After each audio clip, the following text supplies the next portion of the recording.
my awesome artist. So you just learned a little bit about the artist Joan Miro. He had such a playful, fun, colorful style. He loved to play around with shapes and create kind of like these abstract, kind of free-form shapes.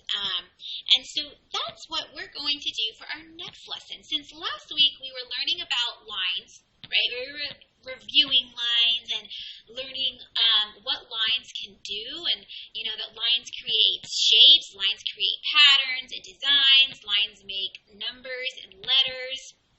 And so, and we talked about how important lines are. Okay, so here we are. We're going to be continuing with our lines, except this time we're going to use lines to make a crazy and fun little character inspired by the artist Joan Miro. Okay, so this lesson really is truly all about your imagination and having fun with the shapes, having fun with the lines, okay? I want you to come up with your own Joan Miro person, okay? And then what you're going to do for the background is add some of Joan Miro's shapes, kind of like his signature shapes, that when you look at an artwork, you're going to know that's a Joan Miro, okay? So this is an example of my Joan Miro person, okay? He's really kind of crazy, but very colorful. He's got lots of shapes. Really, I just made sure that, he at least had arms, he at least had legs and some feet, he at least had a head, but I used my imagination to, to think about how I wanted to create him, right? So I knew I wanted him to have, like arms, legs, fingers, things like that, but what kind of shapes did I want to use, for my Joan Miro person? Okay, so that's where your imagination is going to come into play, because you have to imagine what kind of Joan Miro person you are going to want. Okay, so what are you going to need for this lesson? A blank sheet of paper, a marker, right, or a pencil, whatever you would like to draw with. You can use crayons and colored markers if you like. I use markers to color in my Joan Miro person, okay? But it's up to you, whatever you would like to color, okay? So, for starters, you might want to be thinking about, what you want your person to look like, okay? What shapes do you want? Okay, and if you want to, you can even come up with some little practice shots, right? Some little practice people. Okay, so if you want, you can practice on a blank sheet of paper. Okay, and then maybe you can pick your favorite and then make them really big on your paper. Okay, now mine's super, super big. He took up the whole paper. If you want to make yours a little smaller, that's okay too. It's up to you. All right, so let's see. I'm going to start off with my Joan Miro person. I'm going to think of a head. So let's see. Maybe he's going to have a square head. Okay, and then maybe some Joan Miro eyes. Okay, and then some, let's see. He needs some hair, right? So, you know what? He needs a mouth. This is one happy person, right? He's got a big old smile, okay?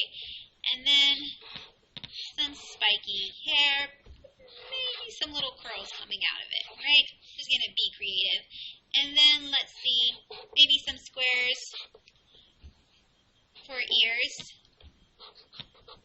Okay, now what shape do I want for his body? I'm going to give him a triangle shape. Okay, and then inside of this triangle shape, I want to think of some more shapes or lines. And I love it because, this is just all from my imagination. He's a little crazy, and that's okay. He doesn't make any sense, right? No sense at all. But that's okay, because I'm using my imagination. Okay, so let's see. I'm done with his body. I've made some shapes within his body. And you know what? Now I want some hands or some arms. So let's see. Maybe he's got some loop-de-loop for arms. Oh my goodness, he's so crazy. Oh my goodness. And then, you know what? He's got some circles for hands. And some circles for fingers.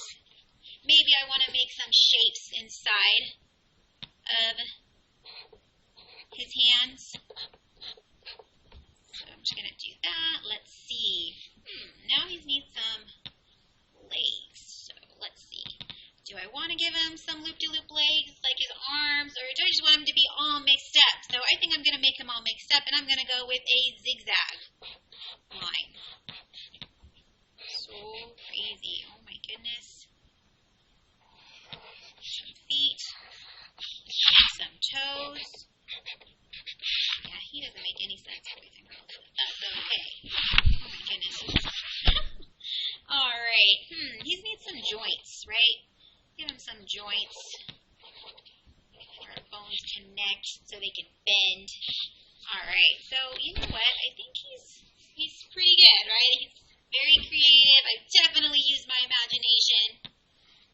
And you know what? Now our background is very plain, so I'm going to go in and I'm going to try to kind of incorporate some of Joan Miro's little fun shapes. Okay, so I'm going to do that. I'm going to use some of his shapes for some inspiration.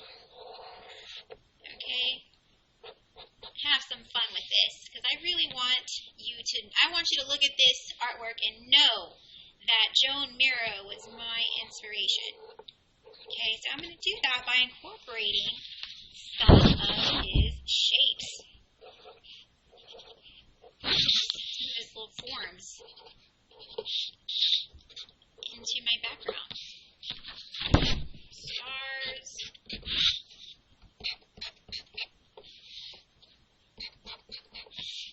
Well, let's see.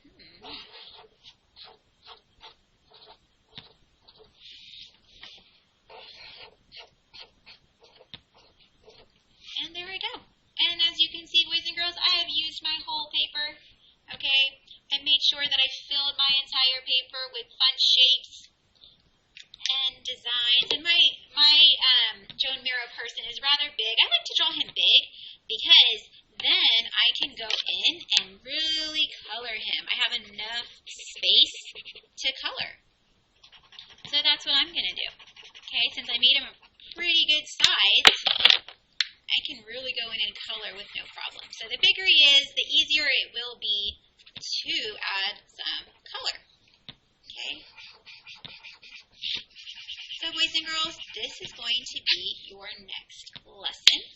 I cannot wait to see all of your fun and creative Joan Miro people. Please, please, please don't forget to, once you're done, take a picture of your artwork and upload it. That way I can see all of your amazing artwork. All right, boys and girls, well, I hope you enjoyed this fun lesson, and I cannot wait to see your artwork. So I'll see you guys next week. Bye.